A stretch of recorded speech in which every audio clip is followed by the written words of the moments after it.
मित्रों, आज अब हम विश्व मैत्री अभियान की अगली कड़ी प्रारंभ कर रहे हैं। अच्छा, आपने ये तो पता होगा कि लख लूट संपत्ति इकट्ठी करके जिसने कितनी लोगों की जान ली, कितने युद्ध किए और वो मार काट करके लूट फाट करके सारी संपत्ति इकट्ठी करने वाली सिकंदर जब इस दुनिया से विदा हो गया, वैसा क्या लेके गया था? कुछ संपत्ति यहाँ की यहाँ रह गई, सिकंदर अकेला चला गया, कुछ नहीं ले गया साथ में। अच्छा, दूसरा कि कितने ही लोग हैं। आप एक राजा था, सम्राट, उसका नाम था नीरो। वो नीरो, इनकी एक आदत थी, वो किसी गांव को जला देता था, नगर में आग लगा देता था और ये आग में कितने ही लोग जल जाते थे, बेचारे जल जल के भून जाते थे। वो अपने महल की छत पर खड़ा फीडल बजाता था, आनंद लेता रहता, फीडल बजा कर कैसे जल रहे हैं, क्या ये चित्कार कर रहे हैं, ये जलाकर आनंद लेता था। वो भी भाई साहब इस दुनिया में से चला गया। तो जो लोग कहते थे मेरे सिवाय ये दुनिया नहीं चलेगी, मेरे सिवाय ये काम नहीं होगा, मैं हूँ, सब कुछ हूँ, मेरे पीछे कोई कुछ नहीं कर पाएगा, ऐसे जिसको अहंकार होता है, ऐसे लोग भाई साहब कहाँ हैं जानते हो? आज सब कब्र में है, कब्र में दटे हुए हैं और इनके बिना ये राज चल रहा है, ये संसार चल रहा है, सारी की सारी जो परिस्थितियाँ हैं वो बिल्कुल बेहतर, बिल्कुल बेवजह चल रही है। कोई रुकी नहीं इनके अलावा, मेरे सिवा नहीं चला, अरे चलेगा, तू नहीं है तो क्या होगा। तो मनुष्य में अहंकार इतना बड़ा है कि मेरे सिवा ये दुनिया चल ही नहीं सकती, और हम देखते हैं दुनिया तो चल रही है भाई। तो ये अहंकार का हमारा पैसा इकट्ठा करना, अपनी बुद्धि का गुमान करना, न जाने क्या क्या किस तरह की दुष्प्रवृत्तियाँ, किस तरह के दोस्त दुर्गुण हमारे जीवन में भरे हुए, जो हमको आगे नहीं बढ़ने देते, कभी आगे नहीं बढ़ने देते। हम जानते हैं कि लोगों के दान से मठाधिपति बन गए महाराज, उपदेश आप देते हैं, जानते हो, उपदेश तो बहुत अच्छा देते हैं, लेकिन उस उपदेश पर वो नहीं चलते। दूसरों के लिए उपदेश होता है, खुद के लिए नहीं। ऐसे कोई मठाधिपति अपनी सारी करोड़ों की संपत्ति साथ में ले गया, देखा है कभी आपने? दुनिया को कहते हैं कुछ नहीं ले जाते, भाई आप क्या ले जाने वाले हो? ये इतने लूटते हो, इतनी लग्जरियस लाइफ आप जीते हो, ये क्यों नहीं समझ में आता? इनकी समझ में नहीं आता और इनके पीछे घूमने वालों को भी ये समझ में नहीं आता। बस रात दिन कपट करना, छल करना, वो करना, दोस्त दुर्गुण करना, अत्याचार करना, और लख लूट संपत्ति इकट्ठी कर लेना, अहंकार को इकट्ठा कर लेना, दोस्त दुर्गुणों को इकट्ठा करके जीवन को नष्ट कर देना। यही तो जिंदगी है, यही तो जिंदगी जी रहे हैं भाई साहब। इतनी संपत्ति इकट्ठी करने पर क्या शांति से वो जी रहा है? शांति से उसको नींद आती है कभी? वो शांति से कभी नहीं जी सकता। उनको तो नींद की गोलियां खानी पड़ती है। और ये मजदूर रात दिन मेहनत करते हैं, पसीने से नहाते हैं, थोड़ा कुछ उसको जो मिलता है उसी में सारा फैमिली, उनका कुटुंब आनंद से खाते हैं, मस्ती से सो जाते हैं ज़मीन पे और बढ़िया नींद आती है। क्या कोई लखपति को ऐसी नींद आई देखी आपने कभी? तो ये क्या है कि मनुष्य जिसकी आवश्यकता नहीं उसके पीछे घूम रहा है, अनावश्यक चीज़ों के पीछे पुता अपना जीवन नष्ट कर देता है, जो इनके कोई फायदे में है नहीं। लेकिन क्या करें, इनकी समझ को क्या करें? आप ये धनपतियों को देखो, इन साक्षरों को देखो, इन कलाकारों को देखो, इन राजकारणियों को देखो, इन मठाधिपति धर्माधिकारियों को देखो, लख लूट संपत्ति इकट्ठी करी है। क्या उनको शांति मिली? क्या कुछ ले जाने वाले हैं? ये जो सत्य है वो सत्य जीवन में नहीं वो धारण कर सकते तो दूसरे को सत्य कैसे दिखाएंगे। हाँ, एक बात है, अगर ये सारी की सारी संपत्ति पिछड़े हुए लोगों को ऊंचे उठाने में जो उसका उपयोग किया होता, इनका नाम सार्थक हो जाता, क्या जीवन सार्थक हो जाता भाई साहब।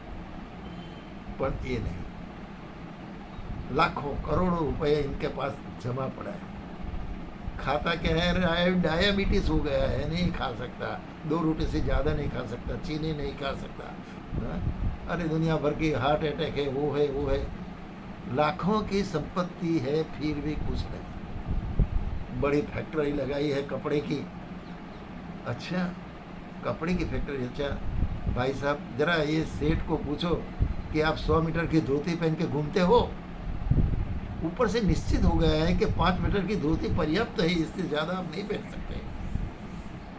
हजारों मन अनाज पकाने वाले खेडूत को पूछिए कितना खाते हो, कितना खुराक है उनका, और ये हजारों मन।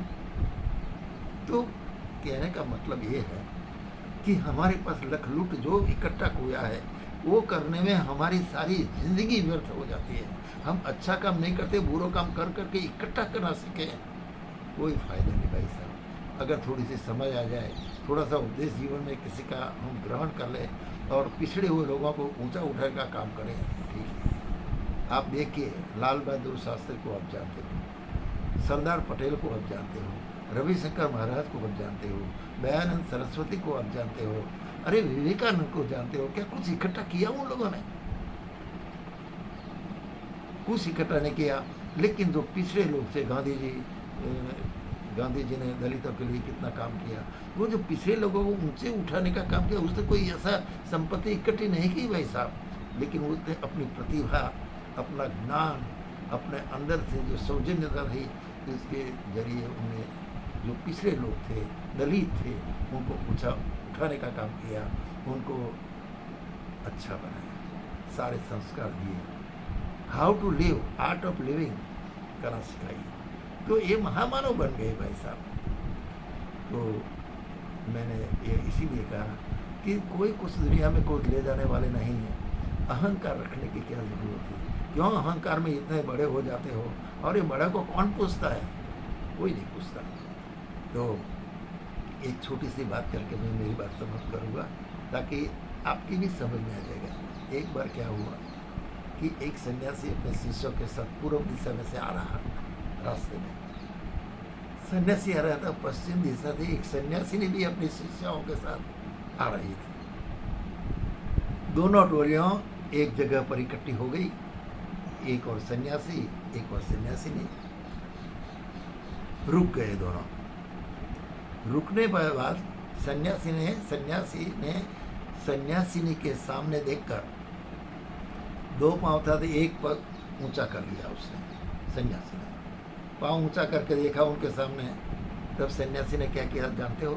सन्यासी ने अपना मुंह खोल दिया, और जैसे मुंह खोल दिया बस दोनों में बातचीत हो गई ऐसी इशारत से। इसने पग ऊंचा किया, इसने मुंह खोल दिया बस, और फिर वो पूर्व में चली गई, वो पश्चिम में चला गया। शिष्य की समझ में नहीं आई कि क्या बात है। अपने आश्रम पे दोनों चले गए तो वहाँ शिष्यों ने उनको पूछा, गुरुजी जरा ये तो बताइए कि ये जो सन्यासिनी थी उनने मुंह खोला और आपने एक पाँव ऊंचा करके उनके सामने देखा, तो क्या बात है? इस इशारे में क्या आपने समझा? हमारी समझ में नहीं आता, कुछ समझाइए, इसमें क्या गुप्त रहस्य है? सन्यासी बोला, बेटा हम दोनों ने बातचीत कर ली, हमारे दोनों में बातचीत हो गई, बस खत्म बात। पर लेकिन आपसे बातचीत हो गई, लेकिन हमारी समझ में नहीं आता है, जरा विस्तार से समझाइए। तब सन्यासी ने कहा, देखो बेटा ये बातें ऐसी हैं ना, बहुत उच्च प्रकार की बातें हैं, सब लोग नहीं समझ सकते। अगर वो समझ लेते हैं तो दुनिया में से ये जो दिक्कतें हैं, जो मुसीबतें हैं, जो आपत्तियाँ हैं, सब नष्ट हो जाती हैं। लेकिन लोग समझते नहीं। गुरुजी लंबी लंबी बातें मत करो, आप तो बताइए आपने पाँव ऊंचा किए, इसका मतलब क्या था? तब हंसने लगे गुरुजी। उसने कहा, देखो बेटा मैंने पाँव इसीलिए ऊंचा किया कि एक पाँव ऊंचा लेने के बाद आप दूसरा पाँव नहीं रख सकते। एक पाँव जब आपने ऊंचे ले लिया, जमीन से अद्धर कर दिया, अब दूसरा पाँव अद्धर करोगे तो आप गिर जाओगे। दोनों पाँव एक साथ आप नहीं कर सकते। इसीलिए जो हमें मिला है बस उसको देखो, दूसरा हम कुछ नहीं कर सकते। तो ये धारण करने की बात है कि एक पग हमने जो ऊंचा उठाया, अब ये दूसरा चरण है उसको मैंने उठाया नहीं, क्योंकि ये धारण है हमारी। अगर उसको मैंने उठा लिया तो हमारी धारणा नष्ट हो जाएगी, बेकार का हो जाएगा, हमारा जीवन नष्ट हो जाएगा। ये नष्ट जीवन न हो, इसलिए हम जो कर रहे हैं बस उसी में व्यस्त रहो। हाँ, आध्यात्मिक दृष्टिकोण। अब दूसरा कुछ सांसारिक करने जाएंगे तो मरेंगे फिर। शिष्य की समझ में आएगा, हाँ ये बात है कि एक क्षणभंगुर जो देह है इसकी बात है। उन्होंने कहा वो सन्यासी ने मुंह खोल दिया, इसकी समझ में नहीं आया। अरे वो उनकी भी वही बात थी, उसने मुंह खोल के मुझे बता दिया कि सारी दुनिया नश्वर है। ये मुंह खोला माने एक श्वास जो बाहर निकल गया, अगर वो गए श्वास वो जो वापस नहीं आएगी तो जीवन नष्ट हो गया। मुंह खोला, अंदर से श्वास बाहर गई, वो श्वास अगर वापस नहीं आई तो जीवन कहाँ रहना, नहीं रहेगा। इसीलिए क्षण भंगुर जीवन की बातें थी हमारी। अब शिष्य और उन सन्यासी के शिष्यों को सब समझ में आया कि दोनों गुरुओं ने गुप्त बात थी, क्षण भंगुर जीवन की बात बताई। कितनी अच्छी बात बताई भाई साहब। ये बात दूसरों के लिए नहीं है, हमारे लिए। हमारा जीवन क्षण भंगुर है, कब नष्ट हो जाएगा कुछ पता नहीं। न धन हमको बचाएगा, न हमारी बुद्धि हमको बचाएगी, न हमारा राजकारण और बड़ी सत्ता हमारी से वो हमको नहीं बचा सकती। हमारे पास जो अच्छी बातें हैं, अच्छे गुण हैं, हमने लोगों की सेवा की है, लोगों को ऊंचे उठाए हैं, तो ये सब जो साथ में जीवन सार्थक करने वाली जो बातें हैं ये साथ में आने वाली है, और ये जीवन सार्थक करने वाली बातें हैं।